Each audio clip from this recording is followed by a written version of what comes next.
Welcome to the new America, where differences of opinions makes you enemies. Hell, even people who want the same outcome hate each other if they can't agree on how to reach that point. Nobody can have conversations, whether it's in person or whether it's online. That ends here. Each episode will be people who view things totally different. We're going to sit down and we're going to come up with solutions. There's no comfort here. Same for the weak-hearted. If you're too emotional, just don't watch. On this first episode, we're going to sit down with a black man who says he supports Donald Trump. We're going to also sit down with a black man who says he got to go. Another thing that I noticed when watching the Democratic convention was they almost are pushing that this is a third term for Obama. That's what I put on one of the notes. Yep. So the question not only goes back to what has Biden done over his last, what has he been in, 47, 41 years? 47, My I goodness, think. yeah, 47. So I think it him is. 47, but let's focus on these 8 years of Obama because that's what they're pushing. What has Obama done for black people? Okay, you Or want? we'll say Obama and Biden. You know what I mean? Yeah, and definitely. But before we go into that, I want to go back to a grant program. If you guys looked up the back in the '80s, the Economic Opportunity Fund, in which they gave black people money, like Jeff Fort, a lot of money to start up, community programs. And look what happened. It was a bad idea. A lot of corruption, a lot of mishandling of money. So again, you can't give people money if you don't give them the education first. It's just Education. I agree with that. Yeah, I agree with that. Okay. I agree with Now that. back to Obama. Me personally, then I'll let the brother give his sentiments. I mean, Obama serenaded me, man. 18 years old. The way that man speak, he carried himself. I thought I'd never seen nobody more professional and nobody that's actually going to do what they say. Change and playing my favorite singer, Sam Cooke. I really believe that. And, today, older and looking back, he lied to me. I personally feel Barack Obama did minimal at best. The best thing he did was from a pride standpoint. The first black president. Well, that's what he did. He gave us, he was a president. Go ahead. Do you feel like he lied or yes. he was blocked? Do you feel like his focus, like he had no intentions for us at all? No, I think that he was bought, and from me actually divulging in more research into his campaign team, David Axelrod, which is one of the biggest Jewish lobbyists. This man was bought and paid for. He probably knew he was going to be president. Who knows how before that. He was bought and paid for. So I personally think, I can't speak again, and I'm not going to do that for him. I'm not going to say personally Barack didn't want to do nothing for black people. Personally, I would be incorrect and a fool to speak for somebody on a personal level that I don't know personally. You understand? But on a political level, he didn't. And I think he knew he wasn't going to. Because when you are that bought and lobbied and paid for, you owe people. And you're going to, especially in your first term, you got to stick with them because you need these people on your second, right? So I think he was obligated to honor his debts, and he did, and there was no black people. As we talked before, there's no black true super PACs that are running the game, which we have the ability to, but yet we're ready. We still want to be on a middle school level and like checkers instead of chess, right? So I think, and I'll give you an example, Barack Obama, and I don't knock him, because they played the game and they, they got a lot of laws. The LGBTQ community. How not us? And even if you don't give us as a community something, why not Chicago, man? So you say he's let me answer and then I'll respond to you. How do you feel about him saying that Obama lied? Do you feel like he lied or he got blocked?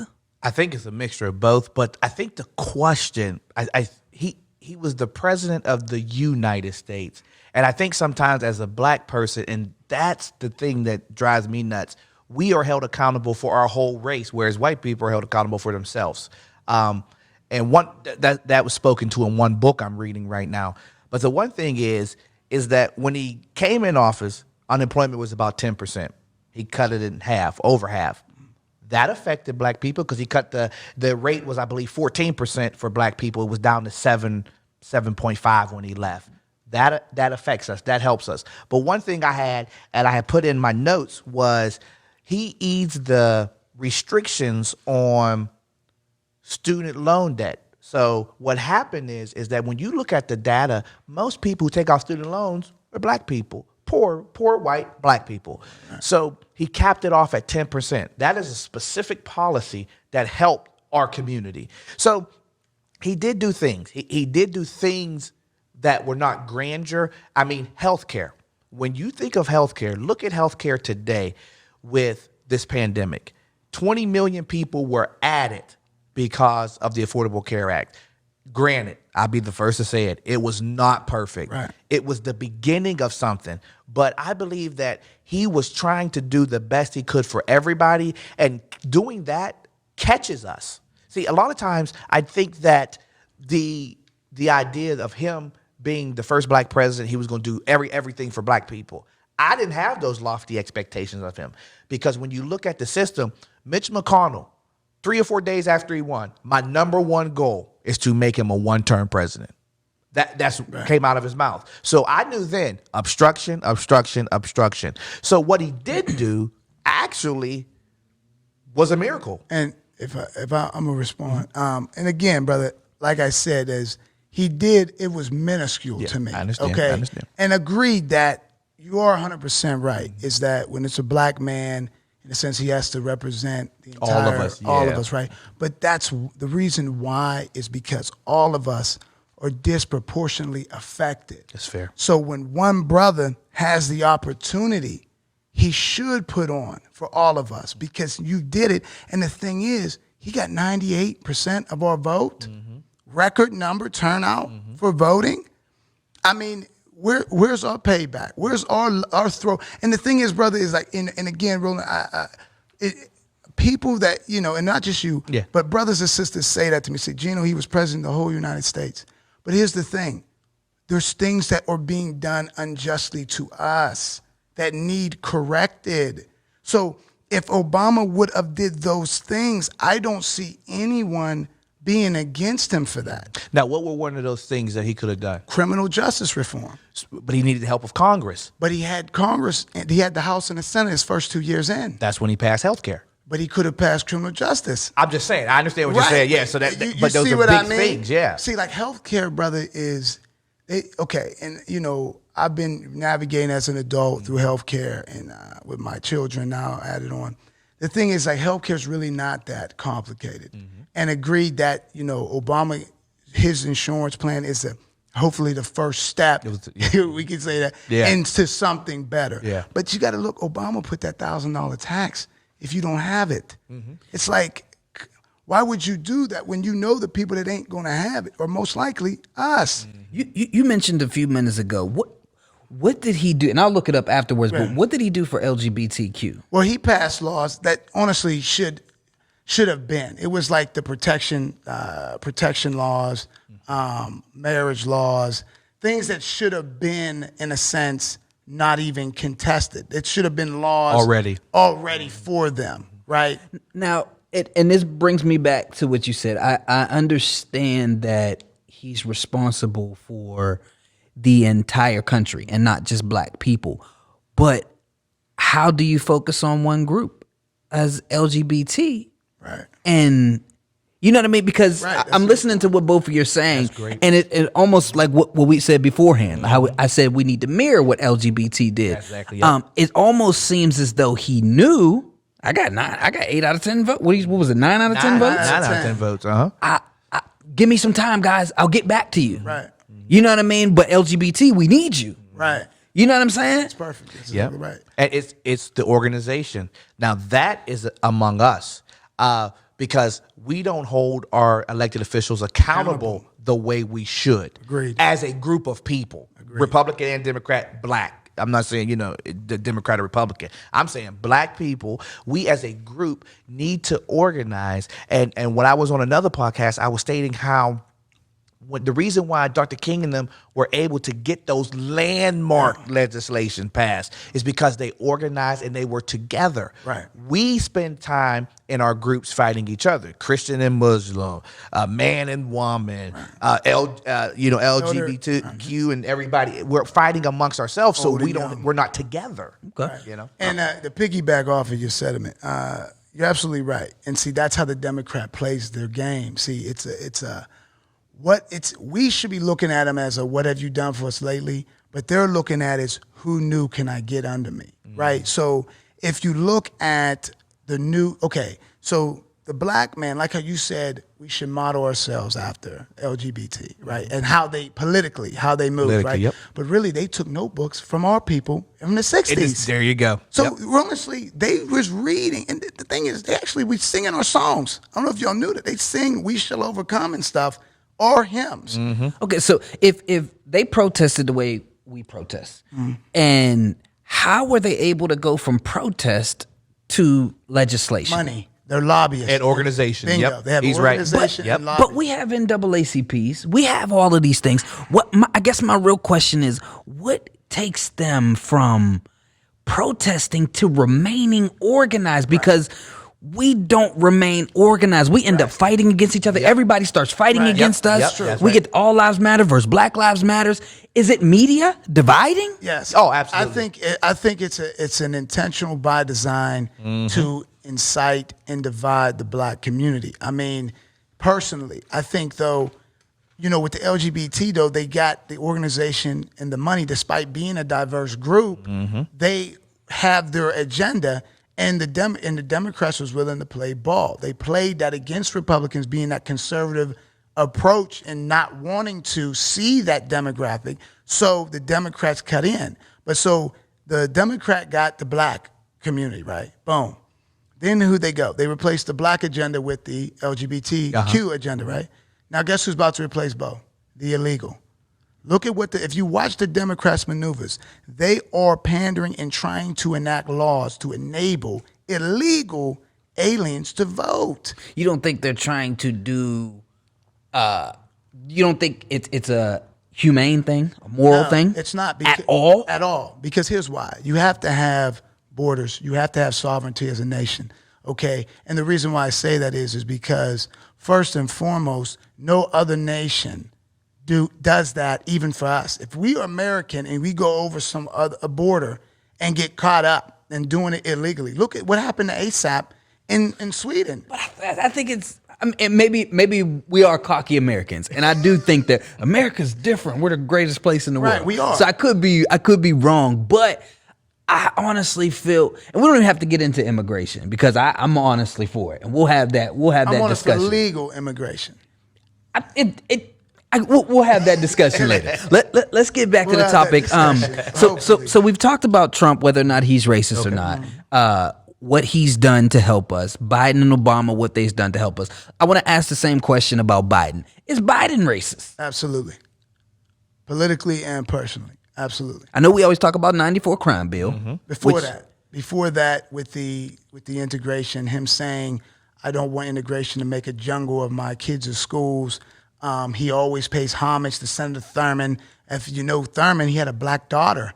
It's just crazy. He's he has the record filibuster for the 1957 Civil Rights Act. He's correct. He filibustered it, the record level in history, right? But yet hiding a black daughter, right? Now again, he provided for and gave her education, but he never claimed her outwardly because he was so charismatically racist. And Biden calls him like his mentor. He gives this man praise. If you watch the video, one of the videos, you can put it in the show. He shouts him out with formulating the crime bill.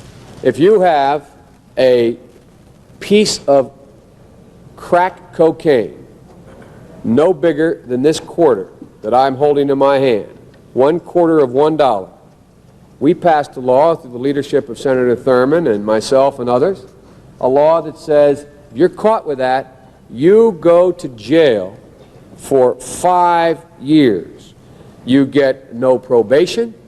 You get nothing other than 5 years in jail. Judge doesn't have a choice. And then the thing is that his son was a crackhead. He got caught with drugs, right? But yet he gets to go to the Navy, right? But yet he was championed to send us to prison, minimal, And that's 10 years. I mentioned that 10 years. in a podcast of mine because that really rubbed me the wrong way. fair. While you were fighting for a 5-year minimum sentence. 10 years. 10 years. you sent your son to rehab for the same Yes, same and he addiction. got swept under the rug, and he went to the Navy. And then guess what? He got drug tested in the Navy, and got kicked out. Yep. And I get that. And we're talking about 90s. People change. Negative. Is Biden then Biden now? Yes. Like, are we being fair as still, me personally, I could never rock with him because of that. Right. But when you're talking about Trump versus Biden, Right. Can we forgive? First off, is he sorry?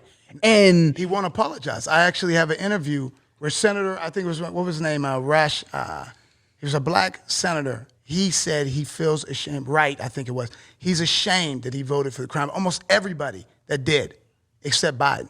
He sits back and says, no, he said, absolutely not. If you don't remember, I drafted the bill. He's proud of it.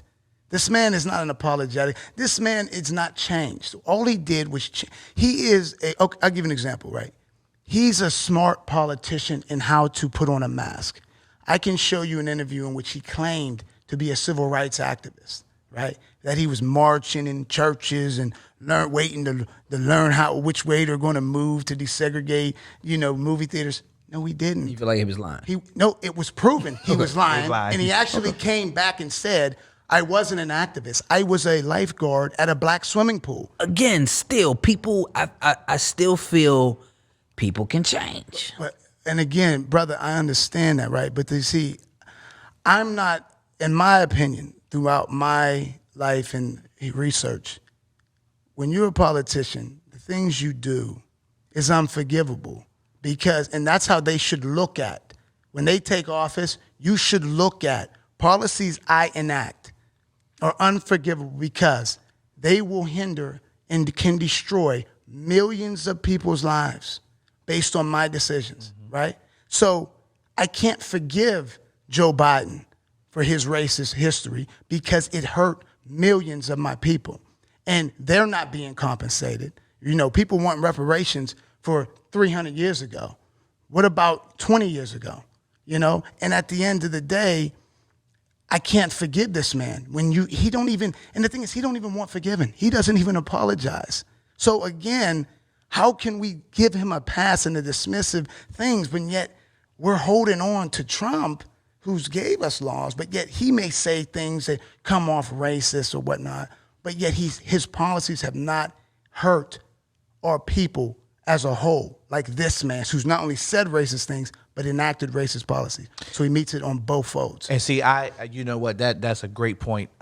This book I'm reading right now, if you guys get a hold of it, is by a gentleman who is an African studies professor. His last name is Kendi. I forget his first name. But he's talking about those exact things that are racist thoughts, then racist policies. And what we have to look at as black people is looking at that snapshot of the time period, like you said, in which they were in. Listen, I've read the same things you have, and I'm looking like, oh my goodness. But my thing is that it's no better than Trump with the Central Park Five. It's no better than Trump looking at when he wouldn't put people in his housing complexes because they were black. Though at that time, looking at the crime bill, racist thoughts leads to racist policies. Racist policies lead to a racist society, and it affects people who look like us. And you're right. I have not seen a video with him apologizing about that. Kamala actually called him out about busing when they were debating. So my thing is that I look at that and I go, I'm torn. But at this moment, oh my goodness, the choices that we have, I'm still and I'm looking at the party now because the candidates are flawed. We've acknowledged that. And I'm still thinking, I'm hearing this platform from the Republican Party. And yes, there are success stories from both, meaning there are good black stories in Republican. And there's good black in Democrat. There's good. On both sides. Yeah, they're both on both sides. Right. But I'm thinking, like you said, for our people. And at least there is something that is to be said for even trying to look diverse. Like, because they're not trying. Republicans are not trying. There is a small segment in Trump, and what Trump does is parade out the diamonds and silks and those kind of, and then to us, that factors into that mindset of how people view us. Like Diamond and Silk are loud, uninformed, and why not put somebody educated up there? You know what I mean? Like, I love Dr. Ben Carson. I don't have a problem with him. You know what I mean? So what I'm saying is that, yes, at his time in his life, and I even told my wife when it goes back to Paula Deen. Paula Deen said, yes, I have used the N-word in my life. I'm sorry. She was 80 years old. She lived in a time period where that was normal. But I don't think, I'm trying to, I don't want to be in his mind because I can't think. Right. But I think that bill was for criminals. Of course, it affects us more. You understand what I'm saying? Right. If I can interject on it, two things, brother, is that, and a lot of people keep referencing the Central Park Five. And I know Netflix made a good little movie on it. But I didn't even watch that. Right, I did. The thing is that at the end of the day, Donald Trump didn't say the man was guilty, innocent. Donald Trump also wasn't the district attorney. Donald Trump wasn't the lead investigator, right? So you got to put yourself, it's like you say, a moment in time. So let's go into that time. You have a woman beaten an inch away from her life, right? Raped, right? So left there for dead in Central Park, which is an heirloom in New York City, right? So look what that did. It's in shockwaves across the city. You're not even safe there. Keep in mind, people was gang banging in that park heavy at that time too, right? So let me ask you something, Roland. If you was told they pleaded guilty, people pleaded guilty to raping and almost killing this woman, and let's take away from that moment, that moment. So let's just go with rapist. You are told this man is a rapist. Evidence says he's raped her, and he admitted he pleaded guilty to rape. If you could have your way, you wouldn't want him dead for that. Not dead just because of my faith, but locked up. Okay, Definitely now take locked away up. your faith. My daughter, yes. Bingo, dead. right? Thank you, right? So look at that. I agree. So, and Donald Trump did that. When was the Central Park Five? The early 90s? When was it? Late 80s, early 90s? He was a Democrat then. He right? was. He sure so was. After that article that he put out, all he really said was they should bring back death penalty for rapists. New York should bring back the death penalty. It wasn't no racial black people. It wasn't racist. It was I should bring back the death penalty. And that's where I talk about that pyramid. At the bottom with Joe and Trump, there is a bias towards extreme punishment for us and passing their sons. That's where I'm at. And that's why I can't forgive him. I can't forgive Biden for the 94 crime bill, but I feel like media sways trials. I agree. And someone like Trump not gathering all the facts. Now, I'm not sure of the timeline of him hearing that they pleaded guilty. That does change my perception, because my initial thought was, wow, his first jump to conclusion was these young black males had to do it because of the bias. They're running wild. They were saying black kids were running wild then. And I feel like when you have that type of power, that's what creates racism. Yes. So I personally can't forgive either of them. But look, and again, brother, though, there's also, and I can go and find you the interview, another woman was raped prior to that by a white dude. So it wasn't that. It was just based on blacks. Did he speak on that? He did speak on that interview that I can send you, but it wasn't an article post. Now, again, I think it was just a boiling point. So if a rape happened prior to that, it was and just then another rape, seething. That's what makes you go ahead. But then again, look at what you're comparing here. You're comparing police corruption, forcing minors, even parents allowed. If you watch the show and the documentary, even parents were coerced in letting their kid go away to prison, right? Yep. So all of these other people are more manipulative and malicious than Trump. All Trump did was put an ad out. Now, given it may have been bad ramifications as far as trial, I'll give you that. But you're comparing that to instilling a law that sends your people away for pretty much a life sentence for nonviolent by the Fair millions. Call out, right. Fair call out. By the millions.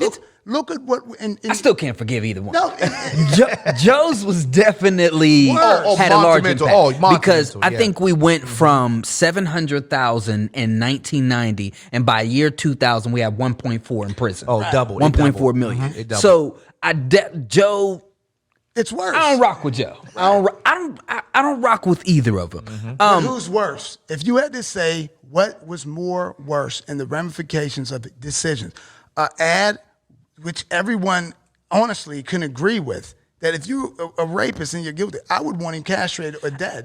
Or a law that sends millions of your brothers and sisters to prison. At that time, that's obviously the worst. Even today, we're still feeling the shock. I agree. But when you dig deeper into the policies decisions that he's making now that are affecting us, generationally, that could be what he's doing now, stripping away the vote, closing polling places, and things like that. That could actually be worse in the long run. We don't know yet. But Roylin, I don't see, and again, brother, and I'm glad you brought that up because I want to touch base with you said that.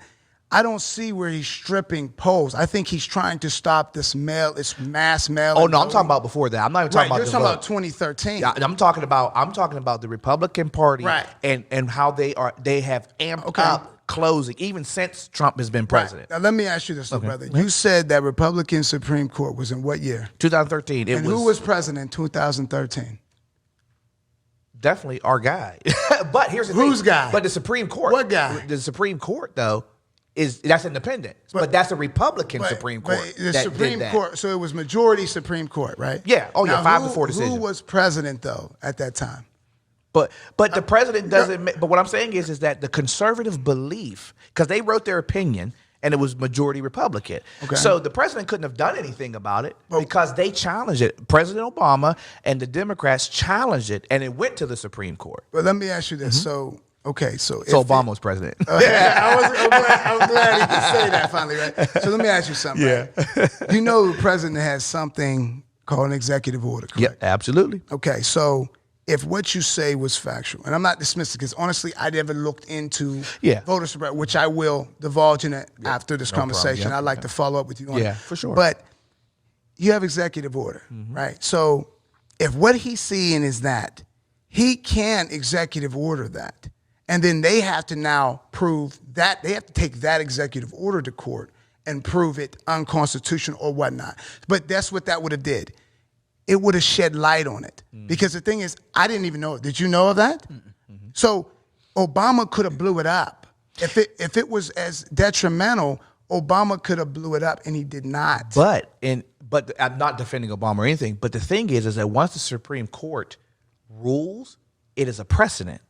That's where the issue comes in, that an executive order really wouldn't even have made a big deal because it was the precedent that they said their argument was it was a formula that said if there's so many minorities or so many people in this area, there has to be a polling place within a mile or two.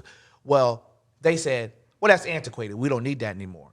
And since then, and one key clause of that was that if you were going to change a voting location, you had to notify the government to do it. And it took longer to take away polling places.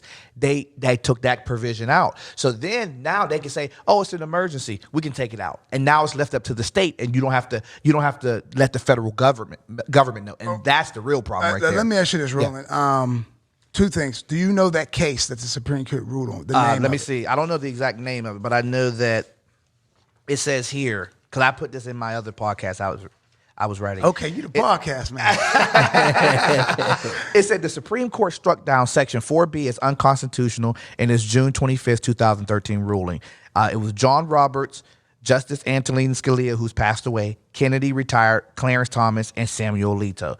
They said that it exceeded Congress' powers to enforce the 13th and 15th Amendment, reasoning the coverage formula conflicts with the constitutional principles of federalism and equal sovereignty of the states. So now Clarence Thomas is a brother, right? Mm-hmm. Right. Republican. Okay, so I'm just saying is that, I mean, and again, I'll divulge in that, but I don't think have you witnessed that happen in your lifetime personally? As in, what are you? Like meaning a polling suppression based on that outcome. Have you seen it? Because Well, no, what I do is I read research, and the irony is it actually has happened in places where Republican-led state attorney general. So, for example, down in Georgia, when Stacey Abrams should be the governor of Georgia, they found 25,000 ballots in a warehouse. Brian Kemp, the governor, was the guy overseeing the elections at the time. So he was running his own election. But also, too, one thing that was happening was that, because she has a Get Out the Vote campaign, but they purged 75,000 votes right before the governor election. And of the 75,000, 80% were black people. And I'll tell you what, I'll be fair to say that I wouldn't dismiss some type of that being instituted. So I wouldn't rule it out, because I think it's like, again, it's the one-way voting. I understand. You know what I mean? I wouldn't totally put agree. that past anybody. Yep. Doing that, especially in the South, where they had things like that. Yep. And so I wouldn't put that past. I just personally never seen it. I understand. And I think that even in today's time with social media, it can, because you got that was happening in, I think it was in Jersey with the voting being suppressed, and I think they were like some type of Arab went to prison for this. I do. Yes, I do. Right? So I do remember hearing that. It's the voting can be manipulated, brother. And That's fair. I just think that, and I agreed, I wouldn't put it past, Republicans, somewhere out there that want to curve that block voting. I would not put it past. I would speak, honestly about that. And I would want to end that too. Yeah. I want to end. I agree with that. All injustice in this nation. Yeah. So we can pretty much agree that both sides are corrupt. Oh, for sure. Absolutely. And we can pretty much agree. And one thing I heard both of you say, and we'll touch on this point, and then we'll take a quick break and then come back and talk about solutions. But one thing you both were talking about was Supreme Court, Congress, Senate. Do we put too much focus on the president? Absolutely. He took the word right out of my mouth. Absolutely. Because if you know, go ahead. Like he was probably going to reference, like Obama had the House and the Senate first 2 years. Then he lost it, right? Donald Trump had the House and the Senate first 2 years. Then he lost it. So it's like, it's goofy. It's like we won the presidency. We ain't worried about nothing else. No, that's essential. He's right. That's essential, that, you have to continue the process. It's a game. And it's like people are looking at politics like it's, I don't know how they're even viewing it. That's right. But it's a game. It's almost as if it's by design. Yes. You know what I mean? Because when I hear that Biden's been in there for 47 years. Well, here's the thing. I think people That's get a long lost time. the moment I've been alive. You know what I mean? And I think you're right. It's the game, and this is the vehicle we have. But people don't know how to drive the vehicle. You see what I mean? Because, like, I can see us three, we know how to drive this vehicle. But we need millions like us that know how to drive the vehicle. Because the three branches, I actually believe it is more important to have a united Congress than it is a president. True. Because you can you can have a veto-proof majority. Yes. You could give legislation that's going to help all different types of people. Yep. The president say, I don't want it. You be like, so what? Don't care. We passing it. Right. But that's the thing. People don't know that a Joe Biden should not be a senator for 47 years. Or Pelosi, Schumer, Mitch McConnell, all of them on both sides. I think we need term limits in Congress. I'm with you. And it's time. I mean, I think that, and this will go into my solutions if you want to take a break, but I feel that you need the middle class, 30-something, 40-year-old male, female in these positions of power. Yes. These old people are out of touch, man. All right, let's take a break, and then we'll come back to how to drive this vehicle. You got it. Hopefully not off a cliff. Not off a cliff.